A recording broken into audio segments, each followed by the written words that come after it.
Good morning, সুপ্রভাত বন্ধুরা। সকলকে সুপ্রভাত জানিয়ে আজকের আরেকটি দিনের ভিডিও আমি শুরু করলাম। আজকে বৃহস্পতিবার, নিরামিষ খাবো। পেঁপে কেটে নিয়েছি, আজকে লম্বা লম্বা করে পেঁপে কেটেছি। আর মুগ ডাল ভিজিয়ে রেখে দিয়েছি ভালো করে ধুয়ে। এদিকে প্রেসার কুকারে আলু সেদ্ধ করতে দিয়েছি। বাঁধাকপিটা আর্ধেক এনেছি, আমাদের মা বেটির হয়ে যাবে, বাঁধাকপির তরকারি করব। তো চলুন, কেটে কুটে সমস্ত কিছু রেডি করে নিয়ে চলে এসেছি। আলু যে সেদ্ধ করেছিলাম, আমি আলু সেদ্ধ করেই রান্না করি। নুন হলুদ দিয়ে আলুটা বেশ লাল লাল করে ভেজে তুলে নেব। সেদ্ধ আলু তো একটুখানি লাল লাল করে ভেজে তুলে ভেজে নিলে খেতে ভালো হয়। এবার বাঁধাকপি কিন্তু আজকে ভাপাবো না, একদম দেশি বাঁধাকপি এনেছি। 5 ফোড়ন, জিরে আর তেজপাতা ফোড়ন দিলাম। 2 রকম ফোড়ন দিলে না যে কোনো রান্না খুব টেস্টি হয়। একটু আদা বাটা দিয়ে দিলাম, একটু জিরে গুঁড়ো, ধনে গুঁড়ো আর হলুদ।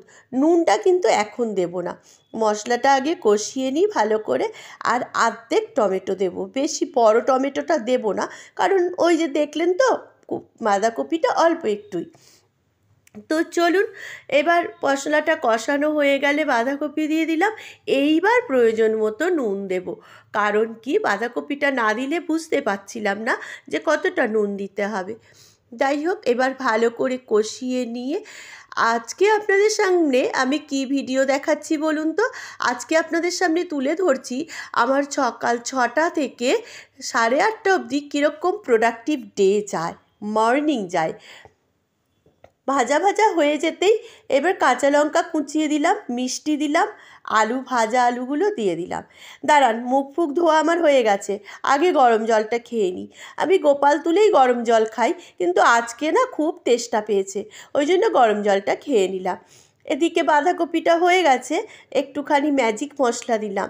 আমার জায়ের কাছে গেছিলাম, আমার জা একটা ম্যাজিক মশলা দিয়েছে, গরম মশলা, ওইটা দিয়ে এলাম। একটু ঘি দিলাম, দিয়ে ব্যাস ঘাটা ঘাটা করে নামিয়ে নিলাম। ল্যাপটা স্যাপটা করে নামিয়ে দিলাম। ল্যাপটা স্যাপটা কথাটা শুনতে ভাল লাগছে না ঘাটা ঘাটার থেকে? হ্যাঁ, শিখেছি এই কথাটাও। এবার কি করব চলুন তো। এবার ওই যে পেঁপে দিয়ে মুগ ডালটা ফোড়ন দিচ্ছি। এখানেও ফোড়ন দিলাম জিরে আর কালো জিরে ফোড়ন দিলাম। শুকনো লঙ্কা তো খাই না, ওই জন্য দিলাম না। দিয়ে কাঁচা লঙ্কা একটা ফেলে দেব, আর 2টো গোটা দিয়ে দেবো, মেয়ে ডোলে খাবে। এবার নুন হলুদ, তেলে কিন্তু হলুদ দিয়েছিলাম, যেহেতু ডালটা বেশ ভালো সেদ্ধ হয়ে গেছে। নুন দিলাম, সামান্য একটুখানি মিষ্টি দেব, কেন নিরামিষ ডাল তো বেশ ভালো লাগে খেতে।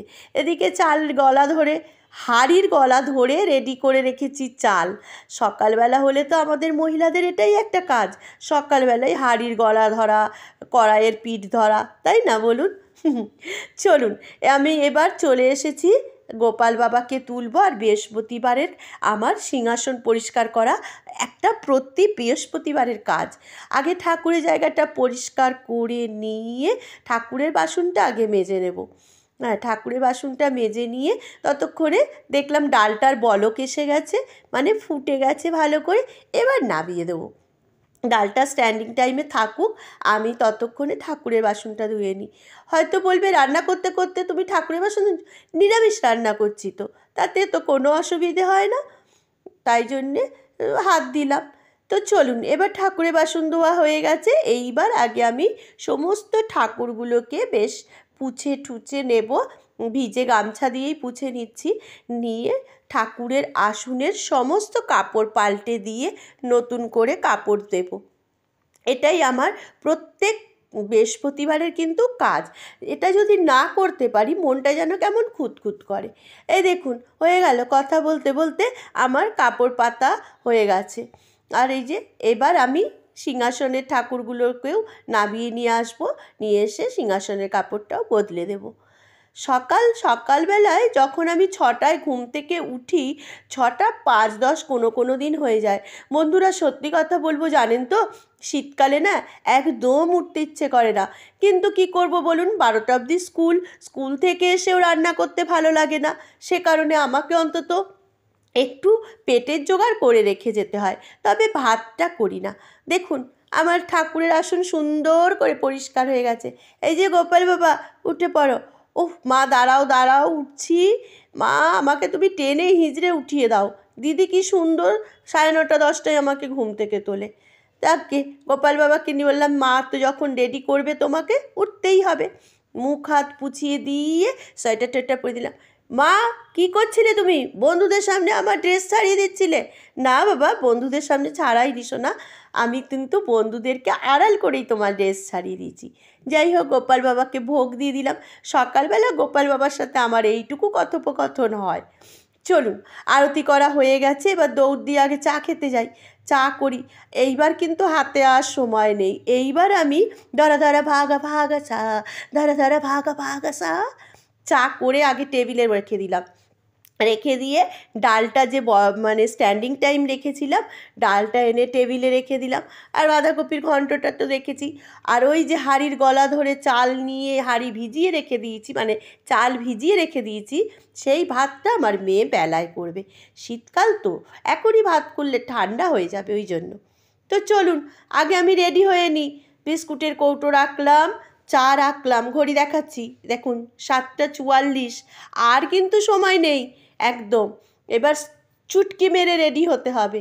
মুড়ির মধ্যে একটুখানি চানাচুর নিয়ে নিচ্ছি, জলের বোতলে জল রেডি করা আছে। ঘুম থেকে উঠে আমি দশভুজার মতন কাজ করি, একসাথে 4-5টা কাজ করি। জল ভরি, ওদিকে মশলা কষাই, মানে এতটুকু টাইম আমি এদিক ওদিক কাউকে দিতে পারি না। সমস্ত টাইমটুকুই আমাকে কাজের মধ্যে দিতে হয়। স্কুলে ড্রেস পরতে হয়েছে, ভিজিট চলছে এখন আমাদের, আবার ওই ভিজিট চললে ওই ন্যাতা মার্কা শাড়ি পরতে হয়, একদম বাজে লাগে জানেন তো, কি বলবো। তো চা বিস্কুটটা খেতে খেতে আপনাদের সাথে একটু কথা বলবো। চেহারাটা দেখেছেন কি হয়েছে?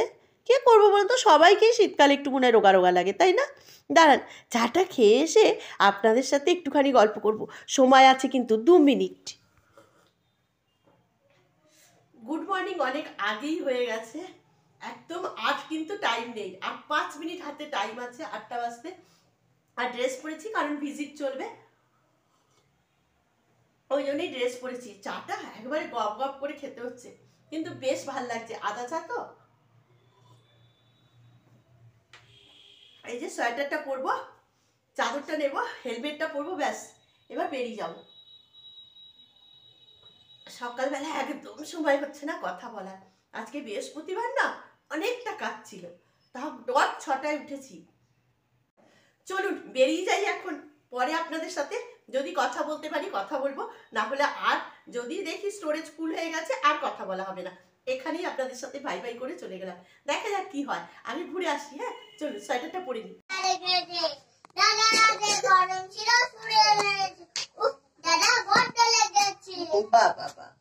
বুঝতে পেরেছেন? ওই যে আমার বাচ্চাদের নিয়ে বসে গেছি, ওই যে দাদার হাতে কলম ছিল, ছুঁড়ে মেরেছে। আমরাও ছোটোবেলায় কবিতাটা বলতাম, ছোটোবেলার কোনো কিছুকেই হারিয়ে যেতে দিইনি, এদের মধ্যে দিয়ে আবার ফিরে পেয়েছি। আর আজকেই দেখুন এই ছেলেটাকে দেখুন কি মিষ্টি লাগছে। দরজা কেন বন্ধ করে দিয়েছি জানেন? কাজ ছিল। সন্ধেবেলায় চা নিয়ে বসে গেছি, ভিডিও শেষ করব, আর কিছু দেখাতে পারবো না, স্টোরেজ ফুল হয়ে গেছে, ভিডিও এখানেই শেষ করে দেবো কিন্তু। চলুন আজকে একটা সকাল 6টা থেকে 8:30 অবধি একটা প্রোডাক্টিভ মর্নিং আপনাদের সামনে শেয়ার করেছি। ভালো লাগলে কিন্তু লাইক করবেন, ঠিক আছে? চলুন আজকের মতো বিদায় নিচ্ছি, টাটা বাই বাই।